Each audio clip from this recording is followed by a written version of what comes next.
Assalamualaikum warahmatullahi wabarakatuh. Halo sahabat RSMY dimanapun berada, senang sekali dapat berjumpa kembali dalam program edukasi Ngobras, Ngobrol Asik Sehat. Suatu program yang memberikan sahabat banyak informasi dan tips-tips kesehatan langsung dari ahlinya. Nah, saat ini di RSMY baru saja dibuka layanan baru, yaitu Poliklinik Konsultan Fertilitas Endokrinologi Reproduksi. Nah, untuk itu, lebih mengenal layanan ini dan untuk tahu apa itu fertilitas endokrinologi reproduksi. Untuk episode Ngobras kali ini, kita akan membahas tentang infertilitas dan program hamil. Seperti apa? Langsung saja kita ajak ngobrol narasumber kita.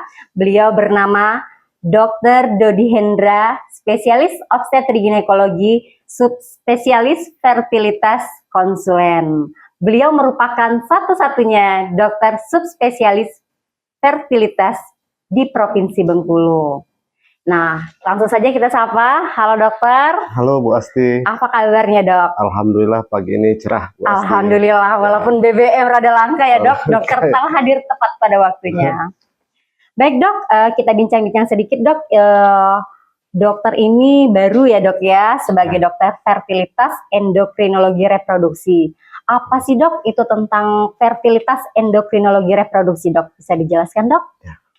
Jadi fertilitas endokrinologi reproduksi itu salah satu cabang subspesialis dari lingkup spesialis obstetri dan ginekologi, di mana cabang ini akan lebih banyak membicarakan tentang yang pertama sekali adalah fertilitas. Kalau bahasa awamnya kesuburan. Kesuburan ya dok. Tentu saja lawannya ketidaksuburan. Oh, ya. Gitu, Mas, ya. Kemudian endokrinologi. Endokrinologi ini adalah suatu cabang yang mempelajari tentang hormonal. Bagaimana hormon bisa bekerja baik karena proses endokrinologinya dihasilkan oleh tubuh lalu bekerja sehingga memperlancar semua aktivitas tubuh yang dipengaruhi oleh hormon. Tentu saja hormon dalam hal ini adalah hormon yang berhubungan dengan reproduksi, dengan alat reproduksi wanita dan pria. Ya, intinya akan punya anak gitu ya dok ya? Ya, kira-kira. Dok, sebenarnya subspesialis ini nih menangani apa saja sih dok ranahnya? Biar nggak ini ada nanti ke sini salah ternyata. Iya. Memang dengan berkembangnya pengetahuan begitu ya, pasti. Jadi sehingga kita harus mengembangkan juga ilmu obstetri dan ginekologi. Dalam obstetri dan ginekologi ada 5 cabang subspesialis. Salah satunya adalah fertilitas endokrinologi reproduksi. Dalam rangkuman hal-hal yang bisa ditangani, yang pertama dimulai dari gangguan haid. Apabila gangguan haid ini dalam pengertian tidak terjadi haid, maka ginekologi remaja termasuk ke dalam ranah fertilitas. Kemudian saat terjadi haid, akan ada kelainan, misalnya pada pasien yang jarang mengalami haid, maka PCOS termasuk dalam ranah ini. Kemudian nyeri haid, misalnya akibat dari endometriosis, adenomiosis, kemudian adanya kista atau haid yang lama disebabkan oleh miom. Miom juga merupakan ranah dari ilmu ini. Kemudian setelah haid yang dalam masa reproduksi, maka tidak terjadi haid kembali. Maka klimakterium atau pada wanita-wanita menopause juga merupakan ranah daripada fertilitas endokrinologi reproduksi. Lalu apabila terjadi kehamilan, kemudian terjadi kegagalan di trimester awal, itu merupakan ranah dari endokrinologi juga.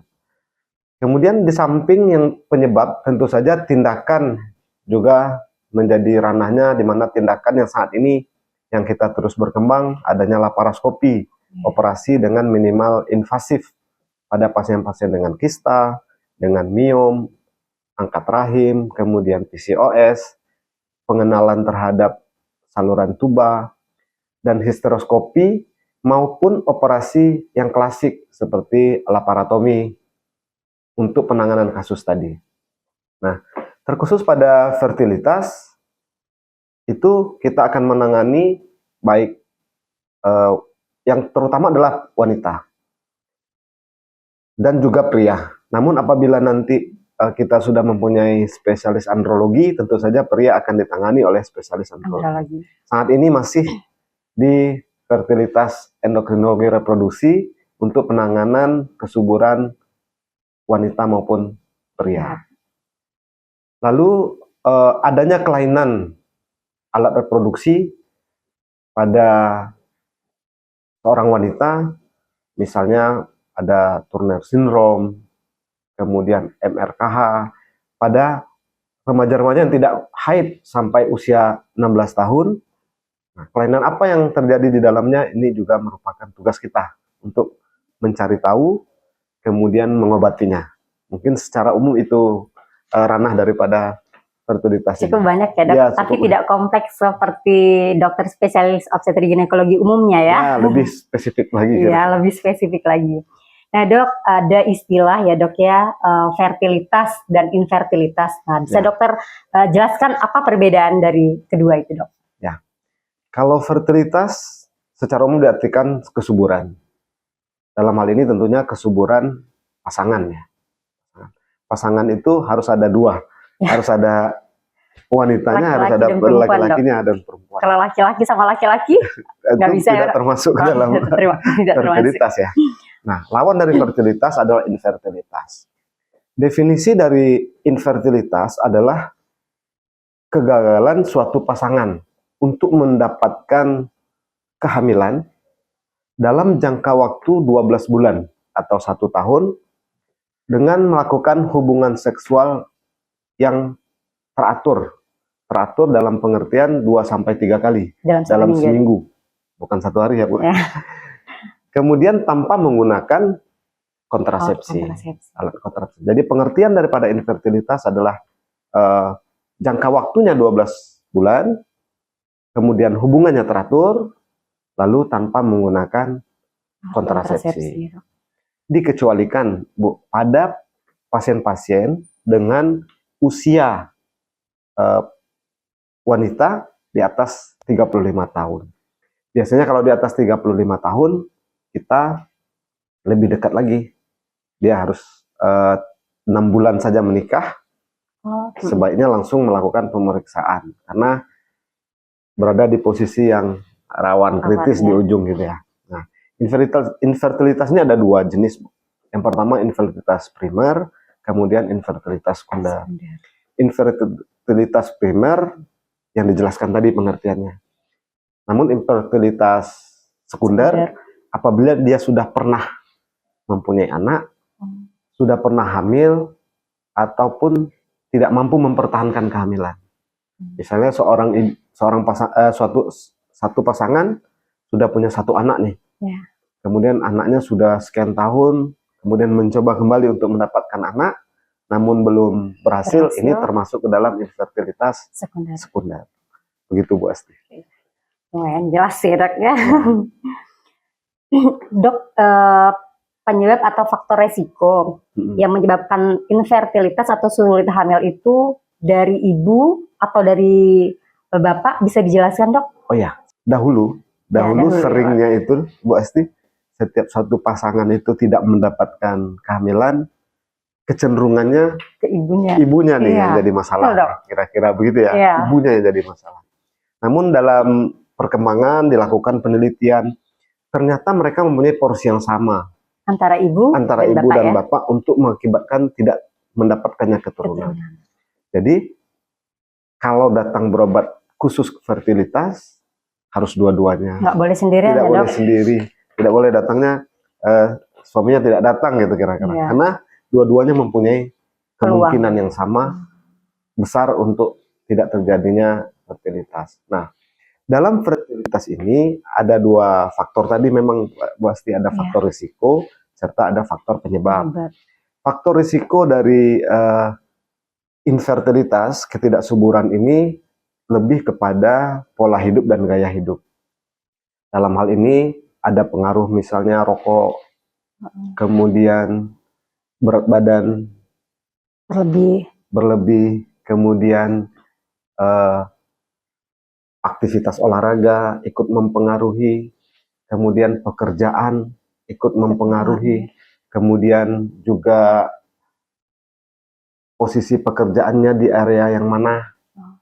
Ini ikut mempengaruhi apakah ada gangguan terhadap laki-laki misalnya terhadap testisnya, terhadap produksi sperma, dan dan makanan juga ikut mempengaruhi terhadap terjadinya infertilitas ini. Sementara faktor penyebab, kalau pada wanita ada 3 yang utama. Yang pertama adalah faktor baik atau tidaknya saluran indung telur, atau disebut dengan patensi tuba. Yang kedua adalah faktor rahim ibunya. Nah, kemudian kedua faktor ini yang paling utama adalah siklus menstruasi, ovulasinya. Setelah ovulasinya kita perbaiki, baru kita mencari 2 faktor tadi, salurannya kah atau rahimnya kah. Sementara pada pria, kalau pemeriksaannya lebih mudah, karena kita hanya memeriksa spermanya. Kalau faktor penyebabnya ada yang disebut dengan pratestikuler, testikuler, ataupun pasca testikuler, post testikuler. Pratestikuler itu ya hormonal, genetik. Saat testikulernya misalnya adakah gangguan di testis, misal varikokal, hidrokal, kira-kira begitu. Oke dok, berarti untuk kesehatan seorang ibu itu tadi tergantung di rahimnya ya dok ya? Ya, ada beberapa faktor, salah satunya rahim. Ya. Nah dok, ini bagaimana caranya untuk meningkatkan kesuburan dan peluang untuk hamil dok? Nah, kalau cara untuk meningkatkan peluang dan untuk terjadinya kehamilan, yang pertama tentu kita harus melakukan pemeriksaan yang mendasar. Ada pemeriksaan yang dasar dan ada pemeriksaan lanjutan. Kalau pada wanita, pemeriksaan dasarnya biasanya kita melakukan tes hormon, kemudian USG untuk melihat apakah ada kelainan tadi, kemudian tes patensi tuba tadi untuk melihat salurannya bagus atau tidak, sehingga memang bisa terjadi bertemu sperma dan sel telurnya. Sementara pada laki-laki cuma pemeriksaan sperma di laboratorium. Nah sekarang kita juga sudah mengembangkan, di samping pemeriksaan sperma secara umum, kita sudah bisa juga melakukan pemeriksaan DFI namanya, yang kita kembangkan, DNA fragmentasi indeks daripada sperma. Nah, pemeriksaan-pemeriksaan ini setelah kita lakukan pemeriksaan, tentu saja menghilangkan faktor risiko tadi. Nah, dengan cara memperbaiki gaya hidup tadi. Karena dengan bertambahnya mudahnya akses terhadap segala sesuatu, jadi kita lebih banyak yang instan. Ya, banyak instan. Dari segi makanan kita lebih banyak yang instan, yang mungkin secara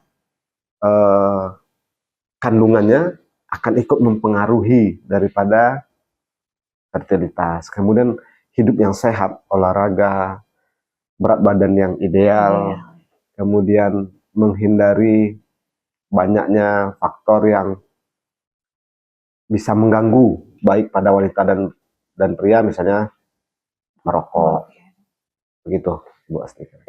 Nah dok, tadi kan udah dijelaskan dok ya, kalau berobat ke dokter nggak boleh perempuan atau laki-laki saja dok, jadi mereka harus berdua, karena mereka itu kedua-duanya punya peluang ya dok ya untuk terjadinya infertil itu tadi. Betul. Nah, sebagai seorang dokter spesialis obstetri ginekologi, subspesialis fertilitas endokrinologi, reproduksi konsulen, apa saran dokter untuk masyarakat untuk mencegah terjadinya infertilitas atau memiliki kesuburan yang kurang normal, dok? Ya. Jadi saat ini sebenarnya yang terbaik dan sedang juga diterapkan di berbagai negara lain, sebenarnya ada satu hal yang kita jarang lakukan, yaitu pemeriksaan kesehatan pramenikah. Ya, jadi ini mungkin nanti juga akan kita kembangkan, dan mungkin mana tahu RSMY juga bisa mengembangkan. Ya, ada satu program untuk pemeriksaan. Jadi pasangan sebelum menikah mereka memeriksakan diri. Oh, iya. baik pemeriksaan darah maupun hormonal, sehingga minimal kita bisa men-screening Iya. apakah nantinya akan ada masalah terhadap fertilitas, kesuburan, ataupun gangguan haid pada pasangan. BKKBN sudah duluan, Bu Asti. Oh, iya. Mereka sudah melakukan juga pemeriksaan pranikah lalu mendapatkan sertifikat nikah. Tapi mereka lebih umum karena lebih mengedepankan terhadap kesehatan ibu. Jadi sehingga apabila tidak layak mereka harus dapat obat dulu 3 bulan baru boleh menikah.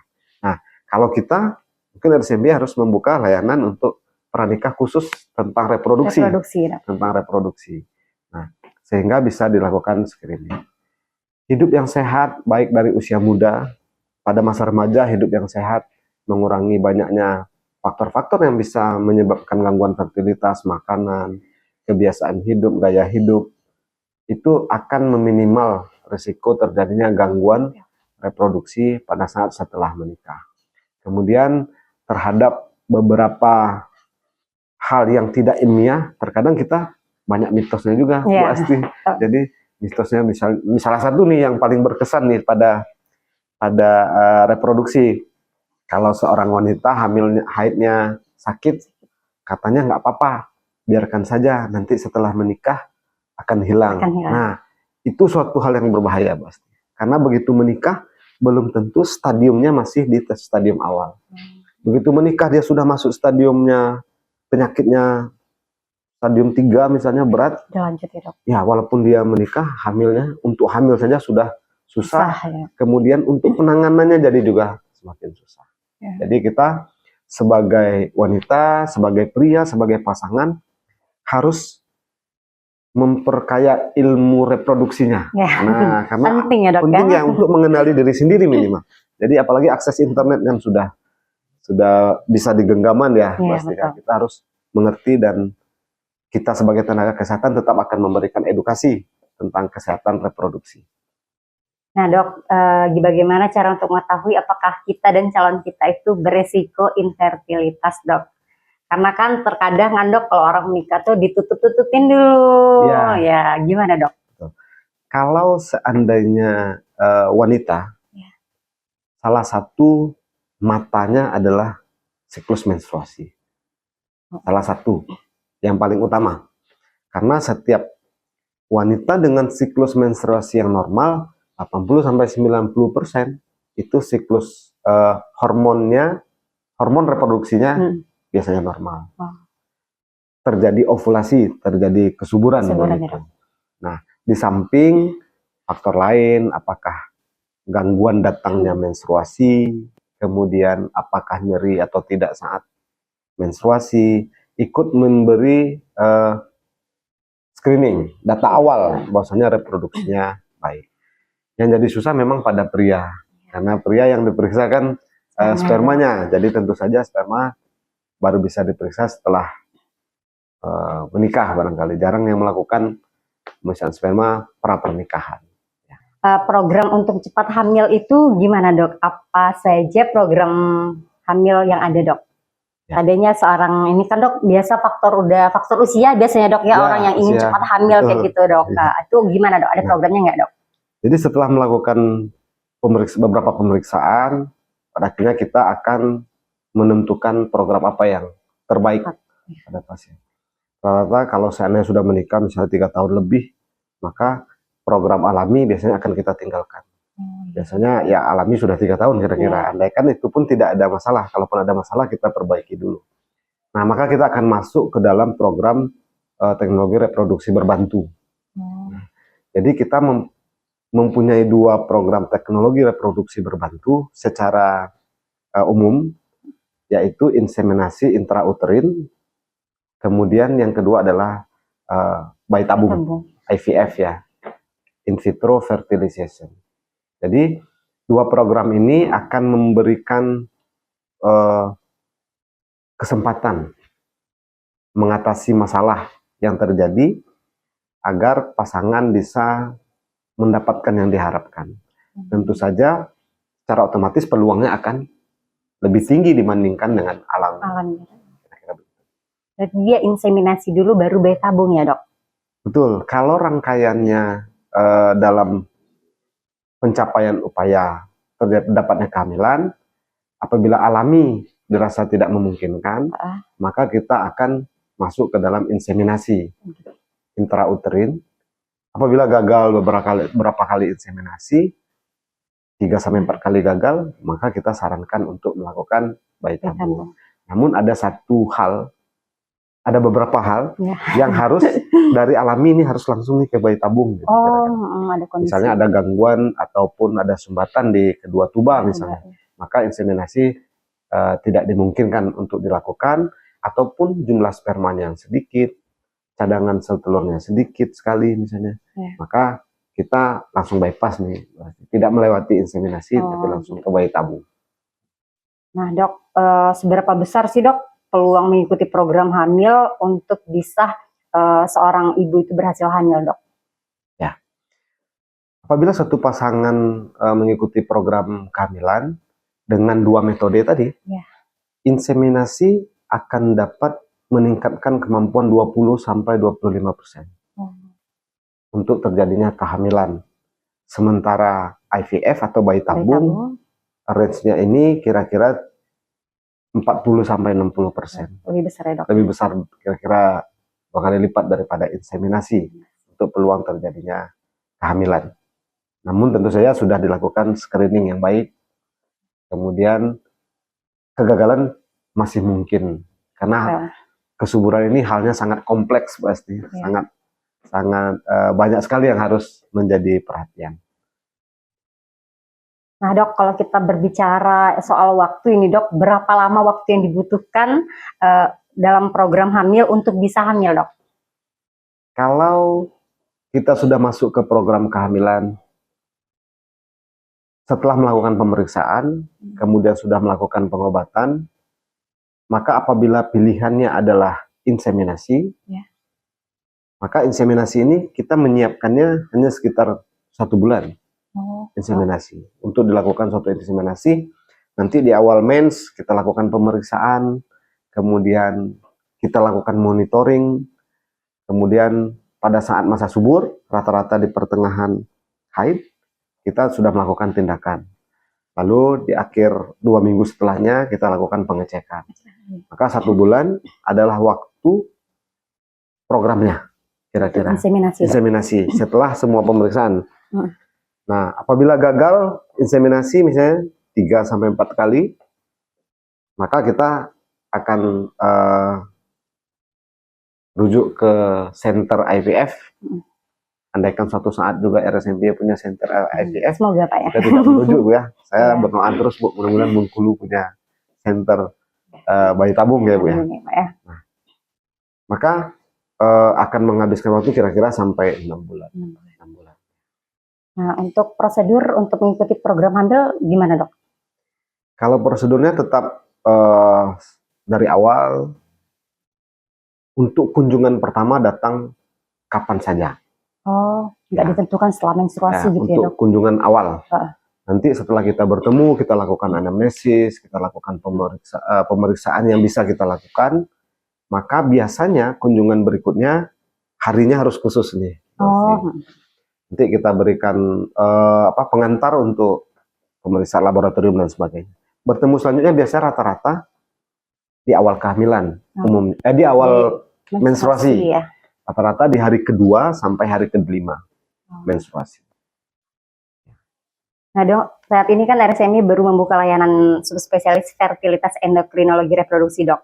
Bisa dijelaskan itu dok, layanan ini seperti apa, terus melayani penyakit apa saja, terus yang datang ke sini dengan keluhan yang seperti apa, terus prosedurnya untuk ke poliklinik bagaimana dok? Oh ya, jadi alhamdulillah kita sudah membuka layanan baru di Rumah Sakit M. Yunus Bengkulu, klinik fertilitas endokrinologi dan reproduksi. Kalau bahasa awamnya ini klinik gangguan haid dan kesuburan, kira-kira begitu. Nah, jadi yang pertama tentu saja terhadap pasien gangguan haid. Gangguan haid mulai pada saat remaja, tidak haid, kemudian saat haid ada mensnya memanjang misalnya, nyeri haid, akibat misalnya apakah ada PCOS, ada miom, ada kista, kemudian ada adenomiosis, endometriosis. Nah, kemudian juga pada pasien-pasien yang tidak mens lagi, baik itu karena usia atau karena faktor lain, sehingga dia tidak menstruasi atau kalau sekarang kita sebut menopause. Ya. Nah, kemudian pada pasien-pasien gangguan hormonal karena kontrasepsi. Oh iya. Ya. Atau pada pasien dengan kegagalan kehamilan awal, abortus habitualis, di mana dia sudah berturut-turut gagal mens, maka penanganannya kita. Kemudian bagaimana prosedur tadi? Nah, kalau disebabkan oleh gangguan haid, artinya memang ada penyakitnya, Bu. Ini semua tetap, andaikan BPJS tetap mengambil rujukan dari Paskes. Terkhusus untuk pasien yang ingin mempunyai anak, ini memang belum tercover oleh BPJS. Kecuali dalam screening kita menemukan ada masalah yang memang itu suatu penyakit. Maka untuk penyakitnya tersebut bisa tercover. Ternyata kita ingin punya anak, lalu kita lihat ada polip misalnya di serviks. Nah, tentu saja polip ini adalah penyakit. Nah, penyakit ini bisa kita diagnosis dengan penyakit, bukan terhadap upaya mencapai. Namun kalau upaya mencapai pemeriksaan laboratorium, hormonal, USG-nya untuk mencapai kehamilan itu tidak tercover sampai saat ini. Oh iya. Ada beberapa asuransi BUMN, ada satu asuransi yang bisa cover sampai IVF. Nah, gitu untuk tentu saja syaratnya harus terpenuhi. Syaratnya bagaimana? Mungkin anak pertama, kemudian sudah menikah berapa tahun, gitu baru terpenuhi. Gitu. Mungkin info penting untuk masyarakat Provinsi Bengkulu ya, Dok ya, bahwa di klinik fertilitas endokrinologi reproduksi ini bisa ditanggung BPJS, tapi ada syaratnya ya, Dok ya? Ya, ada syaratnya. Mungkin, Dok, ada pernyataan yang ingin dokter sampaikan pada masyarakat kita atau pada pemangku kebijakan. Silahkan, Dok. Oh ya. Pertama terhadap pasien ini. Ya, boleh. Terhadap pasien, dengan berkembangnya ilmu pengetahuan, saya berharap pasien harus memahami juga tentang kesehatan reproduksinya. Ya. Kami dari tenaga kesehatan tetap akan memberikan edukasi supaya tidak terjadi keterlambatan dalam hal mendiagnosis, dalam hal menata laksana penyakitnya, sehingga tujuan dari pasien untuk mendapatkan kesembuhan memang dapat kami berikan dari fasilitas kesehatan Rumah Sakit M. Yunus ini. Kemudian terhadap pemerintah barangkali. Ya. Kalau terhadap pemerintah, alhamdulillah terima kasih atas seluruh supportnya terhadap Rumah Sakit M. Yunus. Namun perbaikan, kemudian beberapa kebutuhan ya, mungkin peralatan khusus reproduksi, mungkin mudah-mudahan dengan hadirnya subspesialis fertilitas membuka wawasan bagi kita semua juga untuk menghadirkan misalnya center bayi tabung di Rumah Sakit M. Yunus Bengkulu. Semoga ya, doa kita ya, Bu Asti ya. Poliklinik Fertilitas Endokrinologi Reproduksi merupakan layanan baru di Rumah Sakit Dr. M. Yunus Bengkulu yang dapat dikunjungi pada hari Senin hingga hari Kamis bersama Dr. Dodi Hendra, spesialis obstetri ginekologi, subspesialis fertilitas. Beliau merupakan satu-satunya dokter fertilitas endokrinologi reproduksi. Nah, untuk ke poli ini, sahabat RSMY dapat menggunakan layanan BPJS.